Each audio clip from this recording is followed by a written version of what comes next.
Hello everyone, you are watching English with Vijay sir. और आज का हमारा टॉपिक है प्रेजेंट इंडेफिनिट्स।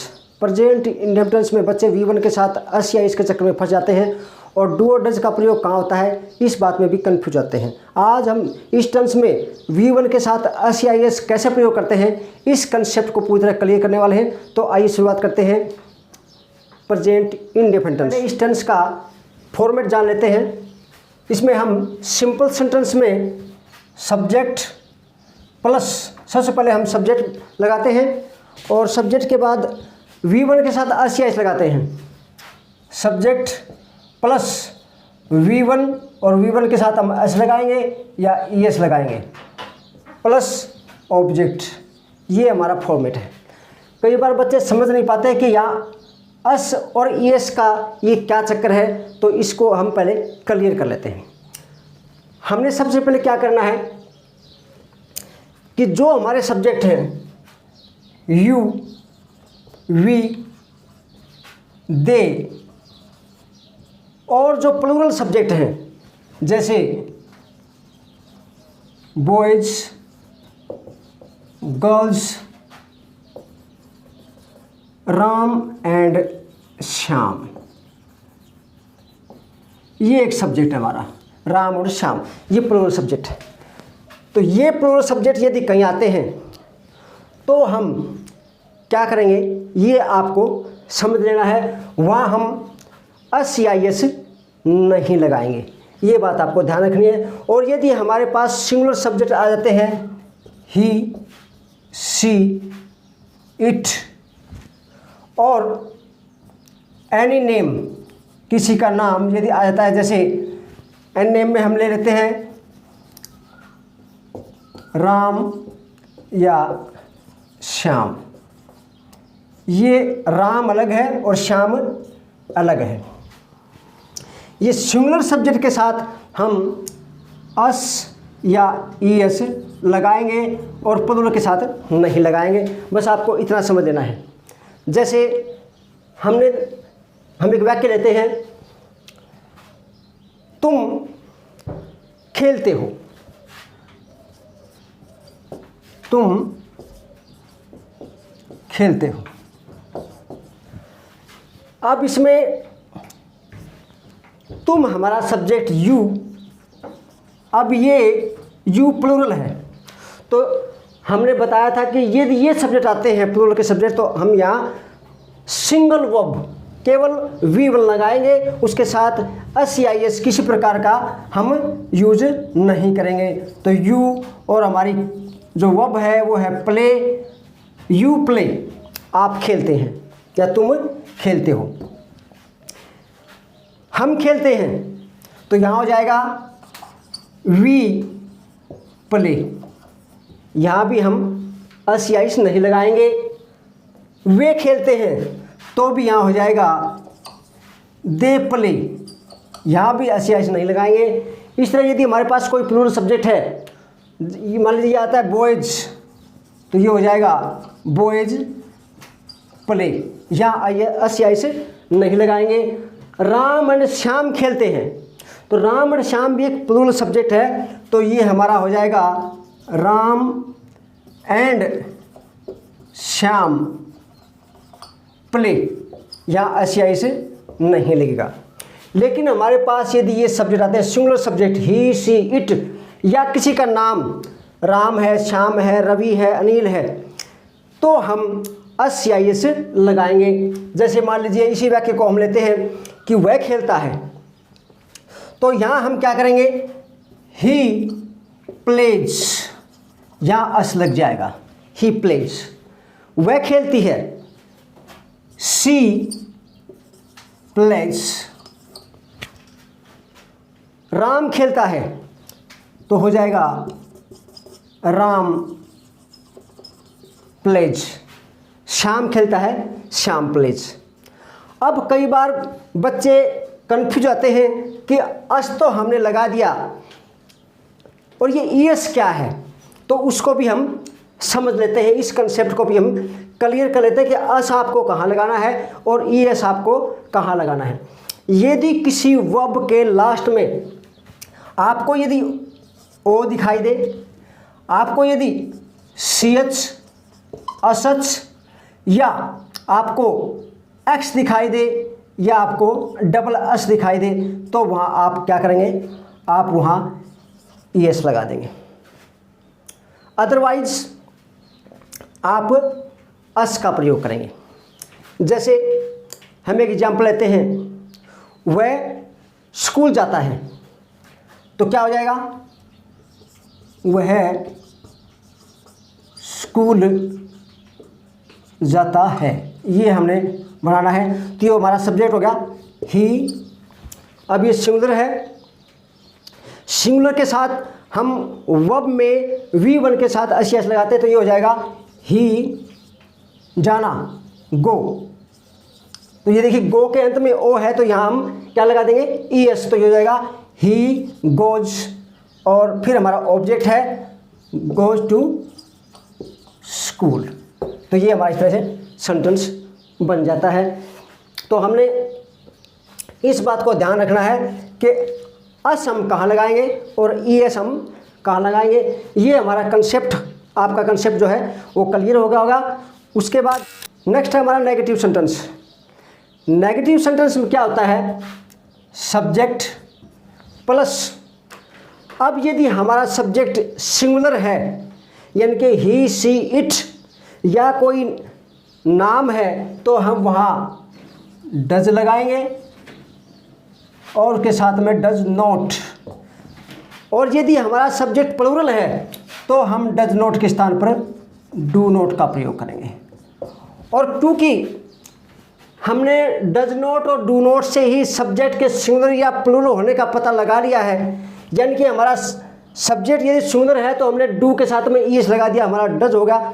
और यदि प्लूरल है तो हमने ES को हटा दिया, यानी कि वो डू नॉट हो गया। तो आगे आपको वर्ब के साथ V1 के साथ एस या ES लगाने की जरूरत नहीं है, तो ये आपका सीधा हो जाएगा V1 plus object. Negative sentence में क्या करेंगे हम, सब्जेक्ट प्लस डज नॉट या do not plus V1 plus object, ऐसा हम करेंगे।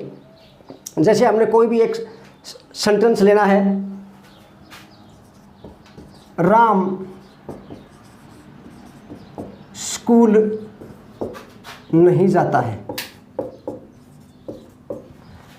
अब इस सेंटेंस में देखिए, राम हमारा सब्जेक्ट है, सिंगुलर है, तो सिंगुलर के साथ हम डज नॉट का प्रयोग करेंगे। ये हुआ राम डज नॉट। और फिर हमारी जो वर्ब है वो है जाना, तो यहाँ हम V1 गो, और फिर उसके बाद हम लगाएंगे हमारा ऑब्जेक्ट। ऑब्जेक्ट हमारा स्कूल, और वर्ब और ऑब्जेक्ट को हम टू से जोड़ते हैं, तो ये हुआ गो टू स्कूल। तो इस तरह से हमारा ये सेंटेंस कंप्लीट हो जाता है। और दूसरे उदाहरण लेते हैं हम, बच्चे फुटबॉल नहीं खेलते हैं।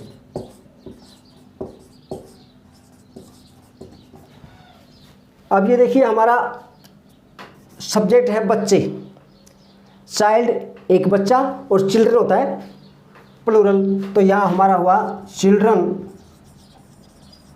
अब प्लूरल है तो यदि सब्जेक्ट प्लूरल है तो आप किसका प्रयोग करेंगे, डू नॉट का प्रयोग करेंगे। तो हम यहाँ करेंगे do not, children do not, और फिर simple V1 play, do not play the football, और ये सेंटेंस कंप्लीट। एक और उदाहरण लेते हैं, वह गीत नहीं गाता है।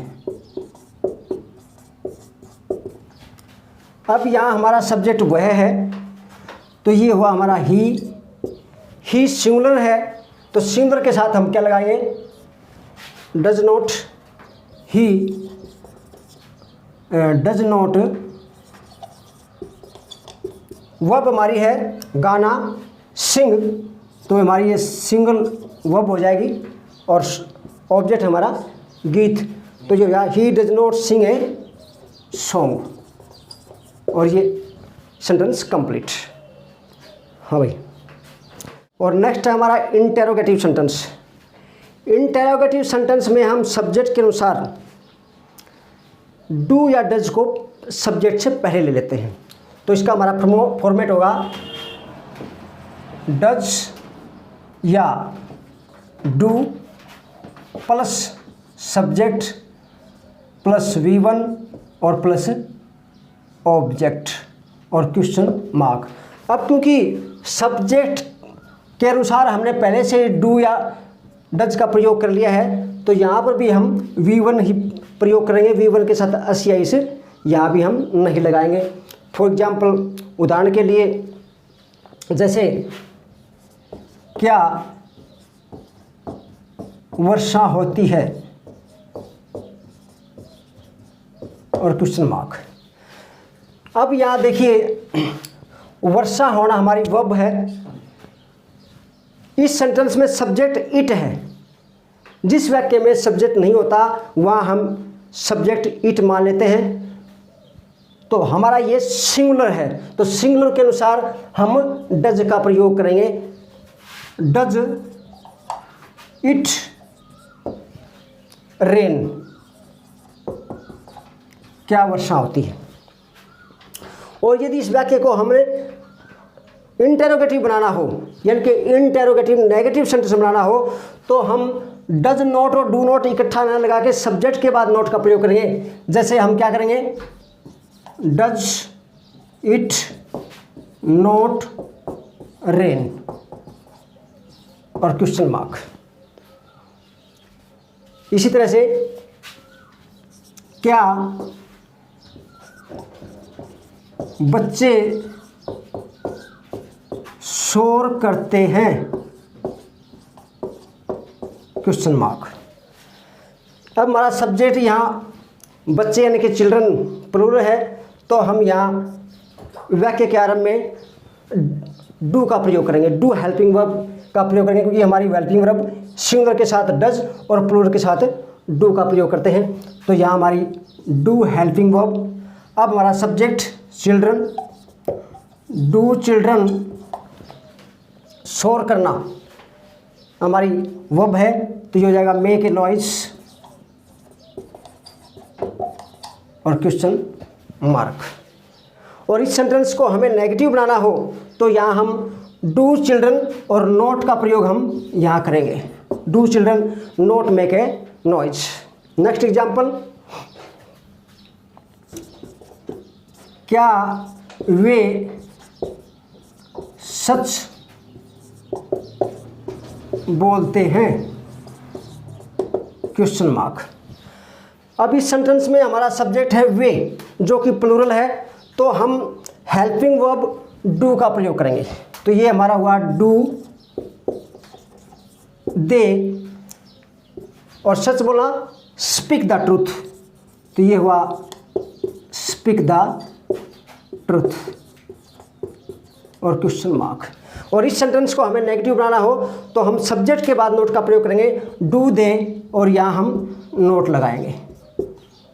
तो इस तरह से हमने सीखा कि प्रेजेंट इंडेफिनिट में V1 के साथ सिंपल सेंटेंस में SCIES किस तरह से लगाते हैं, डू और डज का प्रयोग कैसे करते हैं। नेगेटिव सेंटेंस में सिंगुलर के साथ हम सिंगुलर वर्ब जो सब्जेक्ट होता है उसके साथ हम डज का प्रयोग करते हैं और प्लूरल के साथ हम डू का प्रयोग करते हैं। और नेगेटिव सेंटेंस में, इंटरोगेटिव सेंटेंस में हम सब्जेक्ट के अनुसार डू या डज हेल्पिंग वर्ब का प्रयोग करते हैं। यदि हमारा सब्जेक्ट सिंगुलर है तो डज का प्रयोग होगा, और यदि हमारा सब्जेक्ट प्लूरल है तो हम डू हेल्पिंग वर्ब का प्रयोग वाक्य के आरंभ में करके वाक्य को कंप्लीट करते हैं। Thanks for watching this video.